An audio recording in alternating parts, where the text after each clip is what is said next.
Oke, assalamualaikum warahmatullahi wabarakatuh. Perkenalkan, nama saya Muhammad Farid Falevi dari Teknologi Data 1 Masih tahun 2024 dengan NIM 3 di akhir 050. Oke, teman-teman, bagi pada sebagai dari saya, di sini saya ingin menjelaskan tentang modul 09, yaitu Free RTOS, Task Management.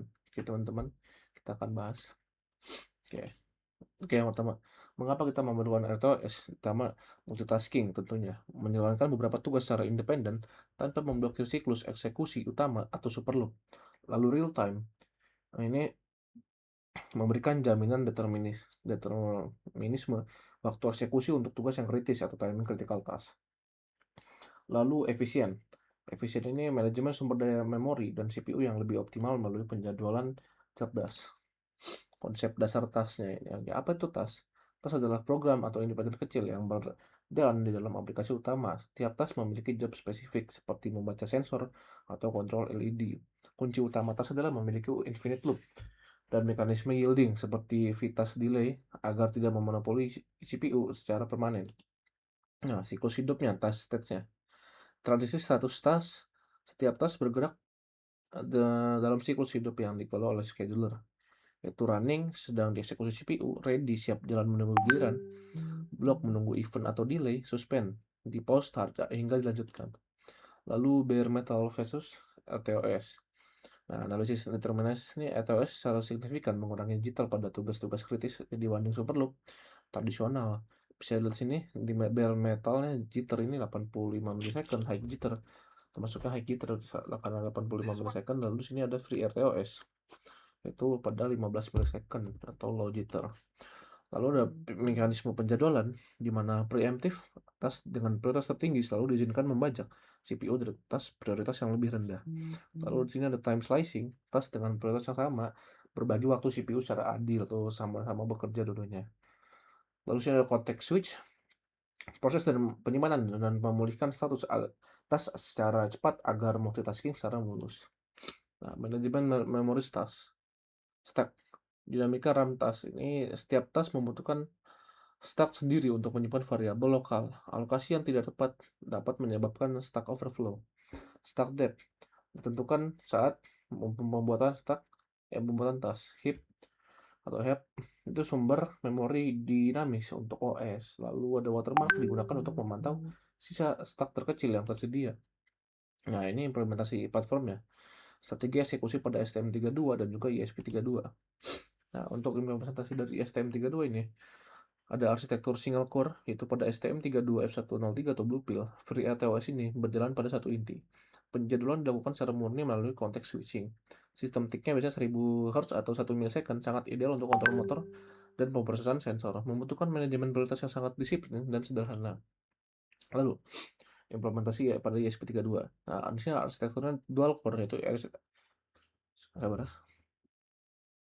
ESP32 nih menawarkan keunggulan unik dengan dua inti prosesor, yaitu Pro CPU dan FCPU. Nah, lalu sini ada namanya Core Affinity. Ini memungkinkan tas dipaku pada inti tertentu menggunakan fungsi extas create pin to core untuk efisiensi maksimal. Lalu ada perbandingan API-nya. Sini parameternya platform utama extas create standard, extas create pin to core. Pada platform utama menggunakan generic atau STM32, lalu untuk extas create-nya menggunakan ESP32. Lalu untuk stack depth unitnya itu menggunakan words pada STM32, lalu bytes pada ESP32. Untuk penempatan core-nya di STM32 itu otomatis dan manual core di extas create pin to core. Lalu fleksibilitasnya tinggi untuk extas create dan extas create pin to core itu sangat tinggi atau optimasi. Nah, ini best practice-nya, gunakan Vitas delay, lalu gunakan delay non-blocking untuk membiarkan tas lain berjalan. Hindari hold underscore delay. Fungsi delay standar akan memblokir seluruh inti prosesor. Lalu optimasi stack, itu berikan jatah stack secukupnya. Gunakan analisis watermark untuk verifikasi. Lalu ada prioritas bajak. Nah, jangan memberikan prioritas tinggi pada tas yang berjalan terus-menerus. Itu akan menimbulkan adanya namanya CPU starvation ketika tas yang penting yang memang harus dikerjakan itu ternyata harus dikerjakan secara terus-menerus.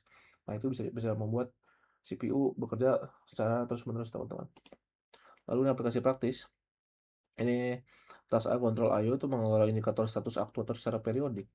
Lalu tas B-nya sensor, mengambil data sensor dengan timing sampling yang stabil. Lalu tas C-nya network itu mengelola konektivitas tanpa mengganggu loop kontrol kritis. Nah, untuk metrik kinerja ini 99% CPU efisiensi. Optimalisasi RTOS ini dengan mekanisme block state. CPU hanya bekerja benar-benar diperlukan. Saat tas tertidur atau delay, CPU dapat digunakan untuk tas lain atau ke mode hemat daya, meningkatkan efisiensi sistem hingga titik maksimal. Nah, mungkin seperti itu teman-teman untuk PowerPoint dan presentasi yang saya sampaikan pada modul ini, yaitu FreeRTOS yang bagian tas. Lalu akan saya lanjut dengan pembahasan program dan juga dokumentasi pada saat praktikum. Silakan disimak. Oke teman-teman, ini untuk programnya bisa ditonton. Oke, seperti biasa sekarang kita akan masuk ke program bagian interrupt, di mana kita akan membaca suhu menggunakan DHT22. Lalu kita akan menggunakan PB atau push button sebagai interrupt, nantinya LED-nya digunakan sebagai indikator interrupt-nya. Lalu tetap menggunakan LCD-nya untuk indikatornya. Sini menggunakan default library-nya untuk mendefinisikan library-nya untuk setiap komponennya. Lalu seperti biasa konfigurasi pin-nya, DHT untuk itu si LCD juga push button-nya kita menggunakan 15, LED pin kita menggunakan 2, hasilkan DHT-nya, light kristalnya, dan kita menggunakan DHT22 untuk tipenya. Untuk LCD kita menggunakan 0x27, untuk 16 dan juga 2. Lalu kita menggunakan fungsi float untuk temperaturnya, humidity-nya, dan juga ball untuk DHT valid-nya.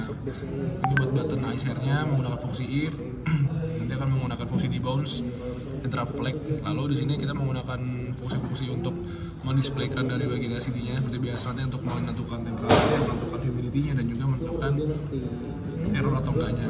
Lalu sini LED-nya nanti bakal bisa kelihatan di LCD-nya apakah dia on apakah off, karena nanti untuk mengindikasikan interrupt-nya maka dia akan on, tapi ketika interrupt sudah diselesaikan maka dia akan off.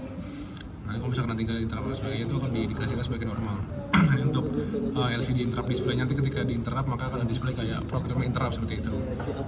Lalu untuk setupnya kita menggunakan file setup seperti biasa, serial begin. Untuk output pin-nya juga follow-nya kita menggunakan input pull up, untuk push button-nya, untuk wiring dan actuation-nya menggunakan SDS-nya seperti biasa. Lalu ini kita menggunakan delay 1,5 detik. Sini kita menggunakan fungsi DHT begin-nya, atas interrupt, terus button S juga falling. Nah, di sini untuk menggunakan menampilkan show normal, untuk menampilkan kondisi normalnya. Nah, di sini kita menggunakan void loop juga untuk berulang-ulang, karena kita menggunakan counter untuk setiap pembacaan suhunya. Kita menggunakan fungsi if. Lalu di sini kita print juga. Kalau misalkan nanti tombol atau push button ditekan, maka dia akan menjadi interrupt. Nah, interrupt ini bakal diindikasikan melalui LCD-nya. Nah, ini fungsinya untuk menampilkan di LCD-nya. Lalu di sini menggunakan fungsi if. Nah, di sini untuk setiap ketika nanti si LCD bakal menampilkan, kalau misalkan nanti kita balik lagi ke mode normal maka akan dibalik ke mode normal. Dan untuk pembacaan DHT dua-duanya setiap detik kurang lebih seperti ini, nanti bakal menampilkan seperti ini. Nanti misalkan ada interrupt, ini ada isnannya seperti itu. Terima kasih. Setelah kita lanjut ke bagian pembacaan program. Misalnya kita running dulu. Jadi kita running, tapi sekarang kita start monitoring aja. Nah, di sini ini kan kita kan membaca dari motor. Sekarang kita masuk pembacaan di LCD-nya. Nanti kalau misalnya ini kan sekarang lagi pembacaan biasa nih, jadi tiap detik akan berubah. Nah, ini kan humidity-nya agak berubah tuh. Ini mungkin kita tes sedikit biar agak berubah perubahan suhunya. Nah, nanti kalau misalkan lagi pembacaan kayak gini, itu kan humidity turun tuh. Nah, sekarang kita coba interrupt nih. Nah, programnya interrupt, LED nyala. Nah, ini kan dia udah berhenti nih, nggak bakal bisa baca lagi, meskipun kedip-kedip tapi dia nggak baca lagi. Nah, yang ini LED nyala ketika interrupt dinyalakan. Tapi ketika nanti tombol tekan lagi, dia mati, terus masuk lagi ke program seperti biasa. Ya, seperti biasa di awal program kita mengincludekan library-nya, lalu kita mengkonfigurasi pin-nya, definisi untuk DHT-nya, definisi untuk I2C LCD-nya, dan juga untuk SD card-nya. Dan di sini penting teman-teman, karena di sini kita mendefinisikan prioritas dari ketiga tasnya, di mana kita menaruh prioritas paling tinggi. Untuk itu LCD-nya, LCD I2C-nya kita akan taruh sebagai tas prioritas paling tinggi, di mana kita definisikan dengan angka 3. Lalu untuk yang kedua, tas paling sedang alias nomor 2, kita revisikan dengan nomor 2. Lalu yang terakhir task priority SD card-nya, di mana ini ditaruh paling rendah, alias kita menaruhnya dengan angka 1. Nah di sini ini untuk men-settingkan LCD-nya. Jadi kita menggunakan 3F, X3F. Lalu di sini untuk pointer agar program bisa nge-detect LCD-nya. Di sini buat objeknya kita menggunakan objek dari DHT-nya, kita menggunakan data Singapore handle. Lalu di sini kita langsung menggunakan untuk fungsi float-nya, fungsi bool-nya, dan juga fungsi address-nya. Nah, di sini kita masuk aja ke bagian I2C-nya. Di sini kita menggunakan fungsi bool lalu void scan untuk mendefinisikan error apakah nanti bisa di-detect untuk LCD-nya. Lalu di sini menggunakan fungsi if else juga. Kalau misalkan nanti dari I2C atau LCD ditemukan, maka dia bakal mati. Nanti kalau misalkan ditemukan baru bisa untuk menyalakan programnya. Di sini kita menggunakan fungsi void juga untuk LCD helper-nya, dimana untuk menampilkan pesan-pesan dari LCD-nya kita menggunakan fungsi if, dan juga beberapa else if, dan juga menggunakan delay supaya nanti ketika pergantian tas itu bisa di-detect oleh LCD-nya dan bisa terlihatan tas apa yang sedang dijalankan. Di sini ada untuk perstabilan dari delay dari LCD sendiri, seperti print-nya, seperti address-nya seperti apa. Jadi kita melakukan delay 2 detik. Nah, ini untuk repotnya kita masuk ke bagian control-nya. Nah, di sini ini penting karena ini bagian dari modul hari ini, di mana ini LCD task, di mana untuk menentukan prioritas paling tinggi. Nah, di sini sebenarnya yang pendefinisian prioritas paling tinggi itu di atas, cuman nah ini tuh supaya nanti bisa tetap tampil di LCD tas apa yang sudah dijalankan, tas mana yang lagi menjadi prioritas paling tinggi. Nah, ini di sini kita menggunakan if, yang dimana ini if tadi kita sudah mengintegrasikan bahwasannya nanti tas prioritas pertama itu ada di LCD terlebih dahulu, lalu kita menyurutkan ke DHT22 ke SD card 1. Nah, di sini kan LCD tas ini sebagai prioritasnya. Nah, di sini ketika nanti dijalankan step tasnya itu ada counternya, hasil alias berapa kali ini tugas dijalankan. Masuklah ke fungsi elif untuk menjalankan LCD-nya, LCD kembali untuk menjalankan DHT-nya, kurang lebih seperti itu karena kan dia di prioritas kedua. Dan untuk nge-print berapanya untuk DHT-nya, temperatur, humidity, dan juga counternya. Lalu LCD lagi terakhir yang dimana yang prioritas paling rendah, dimana SD task, alias SD card kita membaca memorize yang ada di SD card itu sendiri. Nah, di sini kurang lebih sama untuk nge-printnya seperti apa, LCD ready, SD ready, sebagainya. Nah, di sini untuk mendefinisikan task dari DHT-nya. Nah, ini kurang lebih sama untuk fungsi temperatur, humidity, dan sebagainya. Untuk nge-print nantinya ketika udah mengambil data sensor, berapa temperatur dan berapa humidity-nya, juga berapa kali mereka sudah mendeteknya. Nah, di sini bagian untuk DHT-nya sekarang kita masuk ke bagian terakhir alias prioritas paling rendah. Di SD card, di sini kita mengecek berapa sih memori yang terdapat pada SD card itu sendiri, apakah bisa dilihat seperti SD-nya aman atau tidak. Nah, di sini menggunakan langsung file, langsung menggunakan fungsi if yang artinya DHT counter dan sebagainya.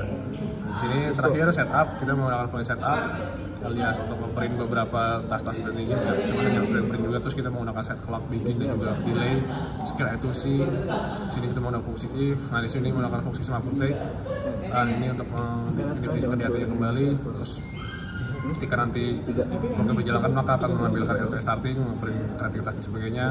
Nah, di sini kita menggunakan baud rate 4096. Nah, di sini untuk upload speednya untuk setiap tas yang ada di sini kita menggunakan LCD tas yang menggunakan 4096, DHT juga dan juga SD juga. Di sini masuk ke void juga supaya terjadi terus-terusan. Nah, ini terakhir semesta sekian. Belum sekian. Jadi kita lupa wiringnya. Sekarang kita coba bakal running ke programnya. Nah, kita langsung ke start monitoringnya aja. Nanti di sini dia bakal ngedetek semuanya, screen device dan sebagainya. Woi. Oke. Oke, bentar ya. Udah. Ini nyobain. Oke, ini tadi error teman-teman. Nah, ini udah masuk nih data-datanya. Nah, ini kan dia menjalankan setiap tas yang ada gitu kan, ada 3 tas. Nah, 3 tas itu bergantian teman-teman. Nah, nanti ini bakal terbaca di sini. Setiap tas yang dijalankan tuh bakal seperti ini. Itu kan ada counternya tuh. Berapa kali dia 12 baca DHT, baca SD card, terus baca sistem status, terus tas dan sebagainya. Ya, oke, sekian, terima kasih.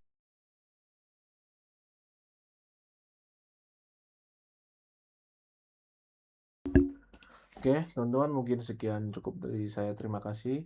Assalamualaikum warahmatullahi wabarakatuh.